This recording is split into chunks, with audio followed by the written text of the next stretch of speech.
kepada Allah Subhanahu wa taala.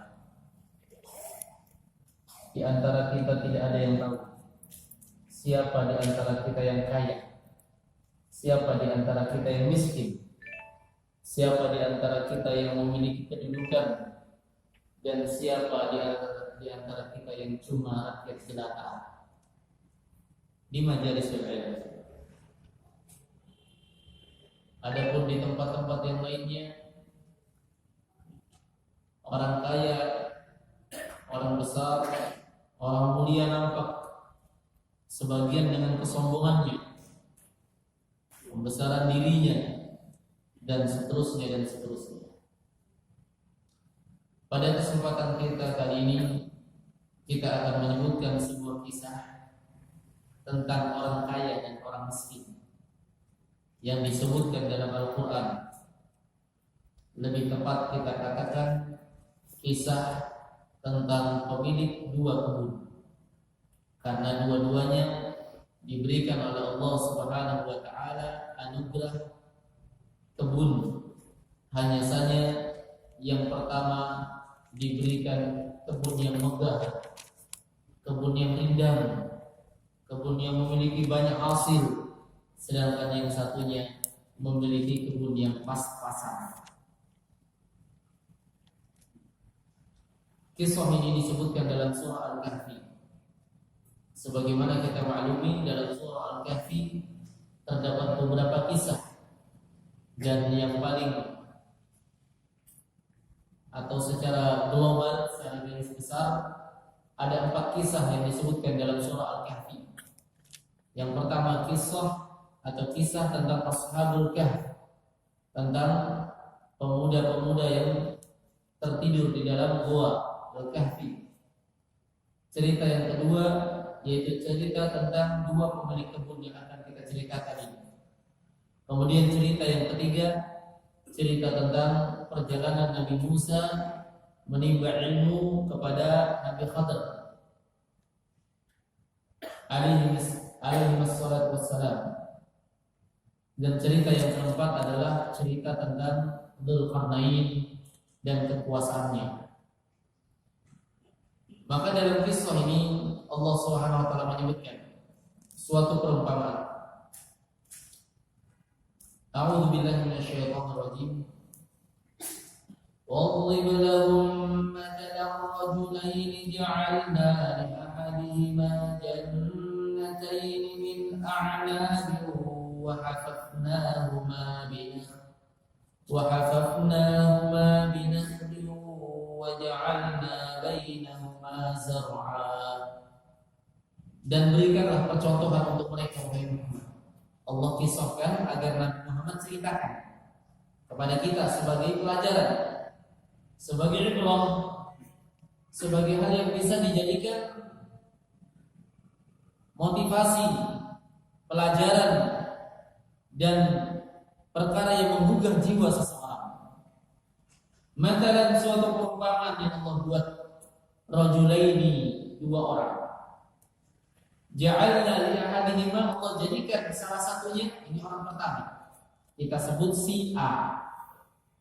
Orang pertama si A, Allah berikan kepadanya jannatain, dua kebun. Ini kebun yang pertama, dia mendapatkan dua kebun.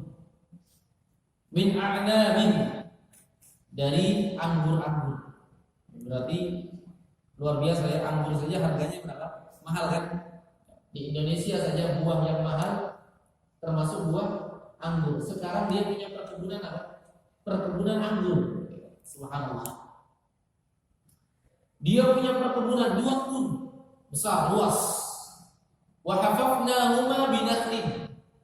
Dan kami kelilingi, kami pagari dengan pohon-pohon korma. Antum bisa bayangkan indahnya buah anggur kemudian dipagari dengan pohon korma yang juga menghasilkan. Buah korma termasuk buah yang merupakan kebanggaan orang Arab. Ya kan? Coba kalau ada yang naik haji dengan umrah, minta oleh-oleh apa tuh? Buah korma dengan air zam-zam. Ini buah yang dibanggakan oleh orang-orang Arab. Nilainya juga tinggi, dikelilingi oleh buah korma. Waj'alna bainahuma zar'a, dan kami jadikan di antara perkebunan anggur tersebut dengan korma, kami buat lagi ladang-ladang. Subhanallah, indah sekali. Ya. Yang seperti ini tidak ada di Sulawesi. Tidak ada di Sulawesi. Keindahan perkebunan seperti ini. Kiltal jannataini atat ukulaha. Kedua kebun itu, ini milik si apa sih? Kedua kebun itu atat ukulaha, berbuah lebat. Semuanya berbuah, indah sekali dan menghasilkan. Walam tadlim minhu syai'a, tidak ada kekurangan sama sekali, tidak ada sedikit pun kekurangan. Buahnya tidak rontok, buahnya tidak cacat, ya. Semuanya sempurna. Wa fajjarna khilalahuma nahara, dan kami alirkan di antara celah-celahnya sungai-sungai. Subhanallah ya. Makanya disebut jannah, pakai kalimat jannah. Jannah artinya apa? Kebun. Ya, surga disebut jannah karena di dalamnya berbagai macam buah-buahan, kita tinggal petik. Bahkan disebutkan dalam suatu riwayat, tidaklah seorang memetik buah dalam surga ketika dipetik kecuali setelah dia memetiknya akan muncul buah yang lain. Tidak ada habisnya. Surga adalah jannah, perkebunan. Maka ibarat suatu perkebunan adalah suatu keindahan. Kami alirkan sungai-sungai. Di surga juga ada sungai-sungai ya. Ini menunjukkan indahnya luar biasa yang diberikan kepada si air. Fakana lahu thamarun, maka dia memiliki hasil yang luar biasa. Faqala li sahibihi, maka dia berkata kepada kawannya, kepada si B, kita katakan itu orang yang miskin, yang punya kebun sederhana. Wa huwa yuhawiru, dalam kondisi mereka bercakap-cakap. Ini gimana kondisi kebun kamu? Ya, kalau kebun saya begini. Di antara percakapannya itu si A berkata, ana aktsaru minka malan wa a'azzu nafara. Aku lebih banyak daripada engkau hartanya dan lebih banyak pengikutnya, dan lebih mulia pengikutnya. Dia membanggakan apa yang dia miliki. Bedakan antara kondisi si A dan si B. Ingat ya, dua-duanya fitnah, dua-duanya ujian. Jangan anggap si B tidak diuji. Si B diuji dengan kemiskinan, tapi jangan dianggap si A tidak diuji, tapi dia diuji dengan apa? Kekayaan. Bukankah Allah Subhanahu wa taala berfirman dalam Al-Qur'an, "Wa nabluukum bisyarri wal khairi fitnah." Dan kami jadikan pada kebaikan dan pada keburukan itu dua-duanya sebagai ujian. Kaya ujian. Makanya Allah berfirman dalam Al-Qur'an, "La tulhikum amwalukum wa la auladukum an dzikrillah." Karena dia fitnah. Jangan mencelakakan kalian, jangan membinasakan kalian, harta-harta kalian. Karena kita cuma diuji dengan harta. Dari demikian Allah Subhanahu wa taala. Demikian pula ya, kita maklum bersama, kemiskinan adalah bala. Kemiskinan adalah ujian juga. Kekayaan adalah ujian untuk mengetes seseorang, menguji seseorang tingkat kesyukurannya. Sedangkan kemiskinan adalah ujian untuk menguji seseorang tingkat kesabarannya. Baina syukri wa sabri, antara kesyukuran dan kesabaran. Iya. Wa dakhala jannatahu wa huwa zalimun li nafsihi. Kita baca dulu. Maka orang yang pertama si A, dia masuk ke kebunnya. Wa huwa zalimun li nafsihi, dalam kondisi dia berbuat zalim terhadap dirinya, sewenang-wenang. Dia berbuat kejahatan, menzalimi dirinya. Qala, dia berkata, ma adhunnu an tabida hadhihi abada. Aku menyangka bahwasanya, aku berkeyakinan bahwasanya kebun ini akan terus-menerus begini selama-lamanya. Sudah ada bibit apa? Al-kibr, sombong. Sombong. Ini kebun saya tidak ada yang bisa meruntuhkan, tidak ada yang bisa mengalahkan, tidak ada yang bisa menghilangkan, tidak ada yang bisa menggugurkan. Saya yakin kebun saya akan begini terus selama-lamanya. Ditambah lagi ucapannya, wa ma adunnu sa'ata qa'imatan, dan aku tidak yakin kalau hari kiamat itu ada. Ini kalimat apa? Kalimat kekafiran. Kekayaan yang ternyata membawa dia sampai jenjang kekafiran. Karena ucapan yang tidak mempercayai hari kiamat itu hanyalah ucapan orang-orang kafir. Za'ama alladziina kafaru allan yub'atsu. Orang-orang kafir berkeyakinan bahwasanya mereka tidak akan dibangkitkan. Qul bala, katakan bahkan benar, pasti dibangkitkan. Wa rabbi, demi Rabb, la tub'atsunna, benar-benar kalian akan dibangkitkan pada hari kiamat. Tsumma la tunabba'unna bima 'amiltum, kemudian benar-benar kalian akan dipertanyakan terhadap apa yang kalian amalkan. Orang ini sampai jenjang mengkufuri akan adanya hari berbangkit hanya gara-gara kekayaannya. Pelajaran yang paling nampak yang kita bisa ambil dalam kisah ini jemaah adalah bagaimana kekayaan itu bisa melalaikan seorang, bahkan bisa menyampaikan dirinya ke jenjang kekafiran. Kekayaan bisa saja melalaikan seorang dari milik Allah Subhanahu wa taala. Jangan terlalu bangga dengan kekayaan. Ingat, kekayaan adalah ujian. Kekayaan adalah cobaan. Dan ingat, manusia akan dikumpulkan pada hari kiamat. Ternyata kekayaan salah satu hal yang membebani dia, memberatkan dia. Orang-orang miskin sudah selesai dipotong, sudah selesai ditimbang. Orang-orang kaya, orang-orang miskin sudah masuk surga 50.000 tahun. Baru orang-orang kaya menyusul, itu pun yang masuk surga. Kenapa mereka disibukkan dengan perhitungan harta mereka yang ini diapakan, harta mereka ini diapakan, harta ini mereka diapakan. Memberatkan pada hari kiamat. Ini kondisi orang yang kaya. Bahkan kekayaan mayoritas dari kekayaan itu mengarahkan kepada kebinasaan. Alhaakumut takatsur.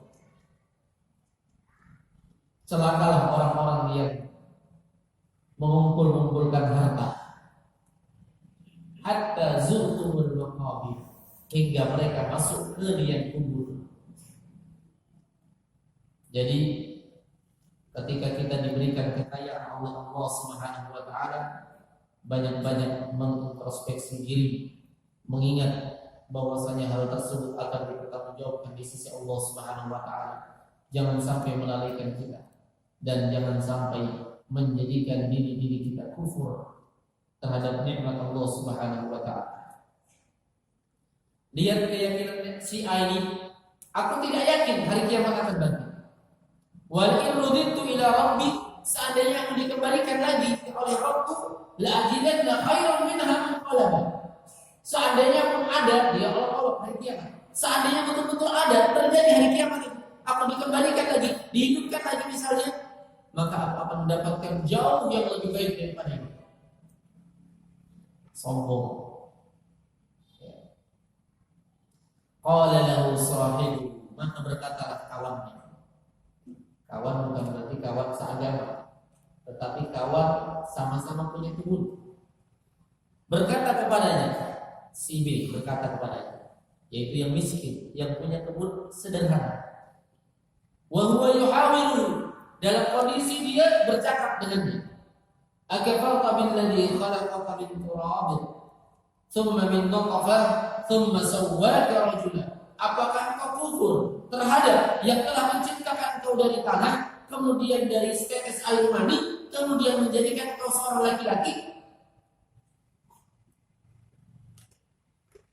Ini nasihat si B kepada si A. Jamaah sekalian yang dimuliakan oleh Allah Subhanahu wa taala, nasihat si B kepada si A adalah nasihat agar si A tidak kufur, menunjukkan bahwasanya keyakinan seseorang di dalam mengingkari hari kiamat itu tidak ada. Itu adalah keyakinan yang membawa kepada kekufuran. Padahal dalil tentang adanya hari kiamat berada di hadapan dia. Kemudian si B memberikan dalil yang kedua. Dalil yang pertama apa? Tentang kebunnya. Tentang kebun. Kalau dalam surah An-Naba, Allah Subhanahu wa taala menyebutkan tentang hari berbangkit, kemudian menyebutkan pendalilan akal. Di antara pendalilan akal, alam naj'alil arda mihada wal jibala awtada wa khalaqnakum azwaja wa ja'alna nawmakum subata wa ja'alna al-layla libasa wa ja'alna an-nahara ma'asha wa banayna fawqakum sab'an shidada wa ja'alna sirajan wa haja wa anzalna minal mu'sirati ma'an thajjaja linukhrija bihi habban wa nabata wa jannatin alfafa. Ini dalil tentang adanya hari berbangkit. Ketika Allah menyebutkan pendalilan tentang adanya hari berbangkit, salah satu dalil bagaimana bumi diadakan dihamparkan, bagaimana langit begini dan begini, bagaimana gunung dijalankan. Kemudian salah satu pendalilannya, wa anzalna minal muqsirati ma'an thajjaja, kami turunkan dari langit hujan yang sangat deras, linukhrija bihi habban wa nabata, untuk menumbuhkan tanam-tanaman dan biji-bijian. Tadi kebun yang dia miliki tumbuhnya bagaimana? Wa jannatin alfafa, dan kebun-kebun yang rindang. Bagaimana kebun itu tumbuhnya?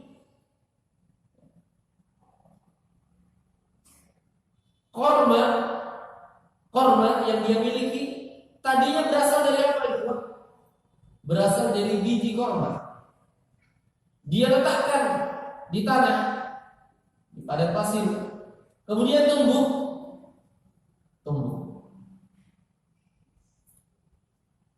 Anggur, biji anggur, dia letakkan di bumi, kemudian tumbuh. Allah Subhanahu wa taala mampu menumbuhkan makhluk hidup. Korma, anggur dari biji yang mati. Ya. Kemudian Allah tumbuhkan, Allah mampu menumbuhkannya.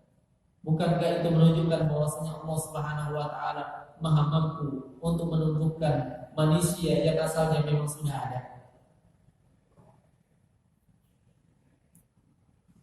Manusia asalnya sudah ada, masih ada bekas. Manusia akan dibangkitkan dari apa? Tulang ekornya masih ada, tinggal dibangkitkan kembali. Termudah bagi Allah Subhanahu wa taala. Kemudian si B memberikan pendalilan yang lain tentang asal mula penciptaan manusia. Manusia diciptakan min adam, dari sesuatu yang tidak ada. Kemudian diadakan menjadi suatu zat, yaitu yang bernama tanah. Tanah ini beda dengan manusia. Beda. Tanah makhluk tersendiri, manusia makhluk tersendiri. Beda makhluk ya, beda zat ya.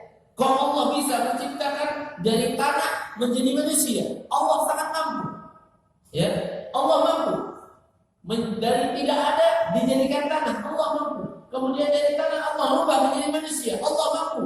Kalau kalau begitu tidak akan menunjukkan lebih mudahnya Allah Subhanahu wa taala sekedar menghidupkan sesuatu yang sudah ada sama-sama zatnya dari tulang ekornya manusia, ada manusianya, dari bentuk manusia, dari bagian dari manusianya. Kalau bisa bagi Allah Subhanahu wa taala, dia tidak.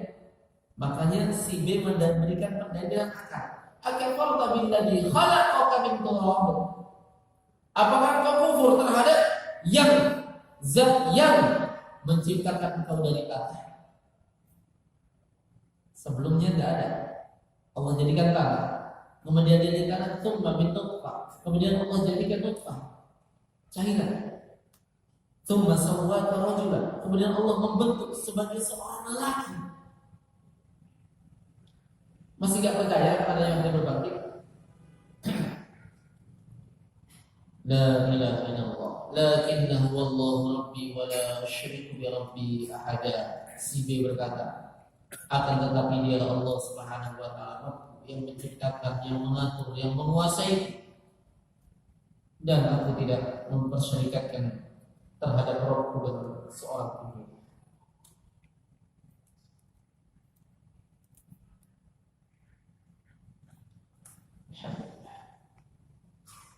Walaula idh dakhalta jannataka qulta ma syaa Allah la quwwata illa billah. Kenapa engkau tidak jika masuk ke kebunmu engkau mengatakan masya Allah la quwwata illa billah? Ini namanya al-amru bil ma'ruf wan nahyi 'anil munkar. Si B terus memberikan nasihat kepadanya.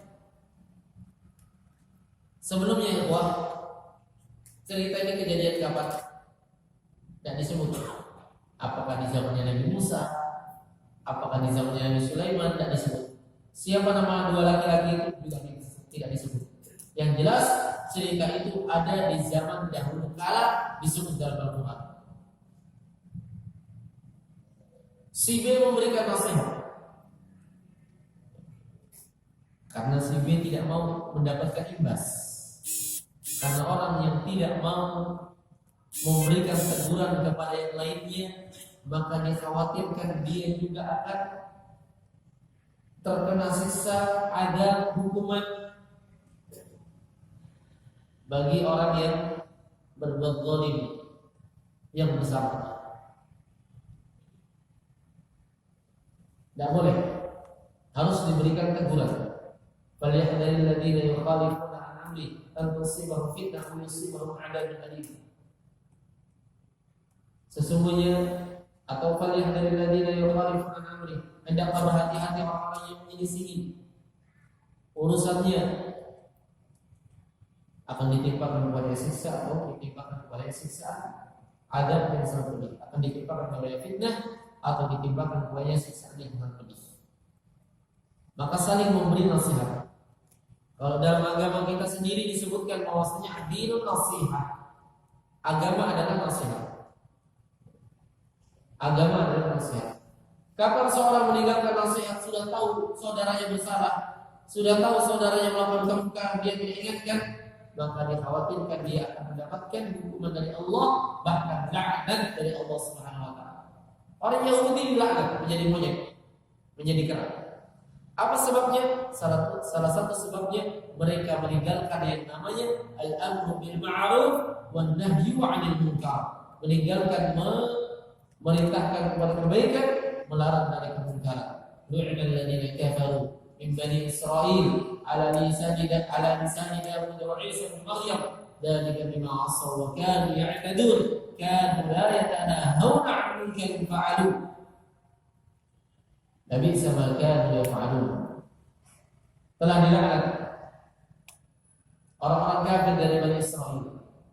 Laknatnya melalui lisannya Nabi Daud dan Nabi Isa. Dan dikami ma'asaw. Hal tersebut karena mereka, kebanyakan mereka bermaksiat. Wa kanu ya'tadun. Mereka melampaui batas.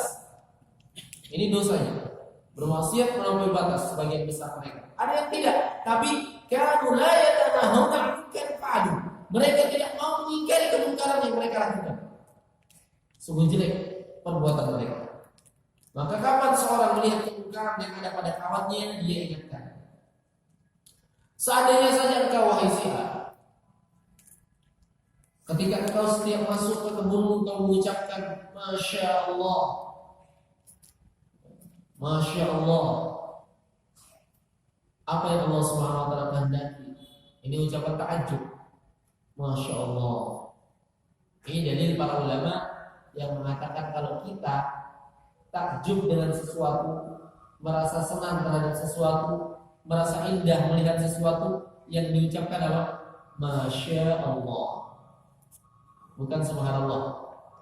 Walaupun zikir apa saja boleh ya. Subhanallah, alhamdulillah. Tapi yang paling tepatnya ucapan takjub adalah Masya Allah. Masya Allah. Baik. La quwwata illa billah. Tidak ada kekuatan kecuali Allah Subhanahu wa taala. In tarani ana aqalla minka malan wa walada. Engkau lihat saya dalam kondisi lebih sedikit daripada engkau, harta dan anak-anak. Maksudnya dan hasilnya lebih sedikit. Saya memang lebih sedikit. Engkau lihat saya lebih sedikit. Tapi aku berharap, fa asrabi, aku berharap kepada Rabbku, kata Sibi, ayyu'tiyani khairan min jannatika. Agar Allah Subhanahu wa taala memberikan kepadaku yang lebih baik daripada kebun engkau. Maksudnya beliau berharap di akhirat dia akan mendapatkan hal yang jauh lebih baik daripada kebun engkau. Kebun di dunia seindah apapun tidak ada apa-apanya. Maka luar biasa si B. Ya, harapannya luar biasa. Dia mengharap akan mendapatkan yang lebih baik dari hal tersebut. Apa itu? Kebun yang ada di surga. Yang kata Nabi SAW, "A'adtu li'ibadi as-salihin." Aku siapkan untuk hamba-hamba yang salih, ma la 'ainun ra'at, apa-apa yang tidak pernah terlihat oleh mata, wala udhunun sami'at, tidak pernah terdengar oleh telinga, wala khatara 'ala qalbil bashar, tidak pernah terdengar dalam hati seorang, keindahannya, kemegahannya, keluar biasaannya, kedahsyatannya. Surga Allah Subhanahu wa taala. Nah, wa yursil 'alaiha ghasbanan minas sama' fatusbiha sa'idan zalaqa. Maka Allah Subhanahu wa taala akan mengutus. Jadi diberikan peringatan kepada si A. Dan mudah-mudahan Allah Subhanahu wa taala mengirimkan ketentuannya dari langit. Fatusbiha sa'idan zalaqa.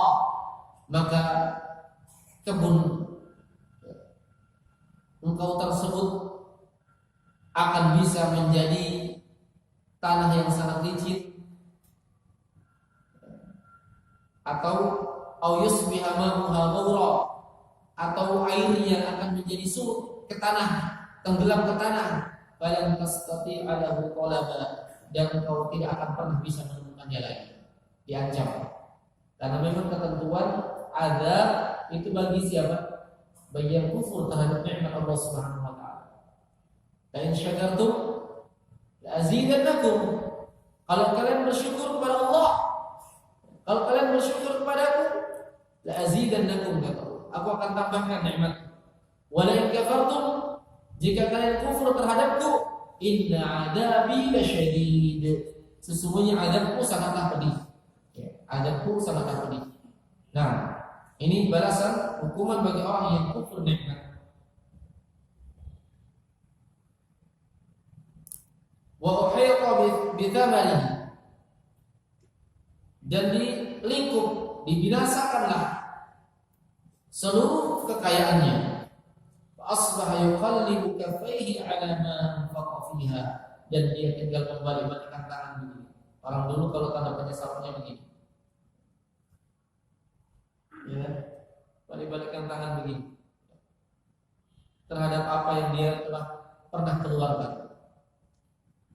Wa hiya khawiyatun 'ala urushiha, dalam keadaan pohon anggurnya telah runtuh, roboh, hancur. Wa yaqulu ya laitani lam usyrik bi rabbi ahada, dan dia mengatakan, celakalah aku seandainya aku tidak berbuat kesyirikan kepada Rabbku dengan sesuatu apapun juga. Walam takun lahu fi'atun yansurunahu min dunillah, dan tidak ada segolongan pun yang akan menolongnya selain Allah Subhanahu wa taala. Wa ma kana muntasira, dan tidak ada seorang pun yang bisa menolongnya.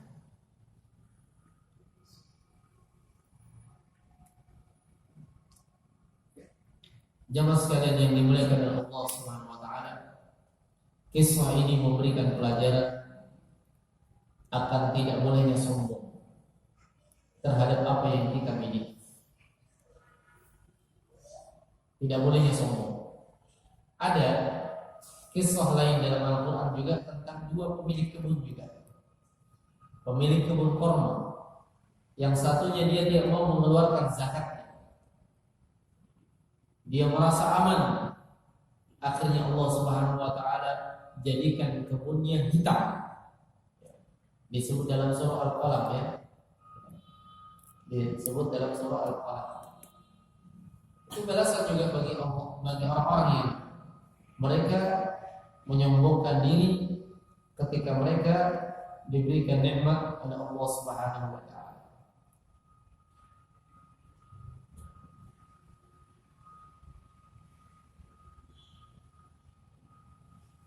Nah, inna balawnahum kama balawna ashabal jannah id aqsamu la yasrimunha muslimin wa la yastatnun fatawa 'alayha qalibun min rabbika wa hum na'imun asbah as-salim fatanalu muslimin. Mereka dalam kondisi tidur di malamnya, di pagi harinya mereka mau panen. Jadi ada ceritanya begini.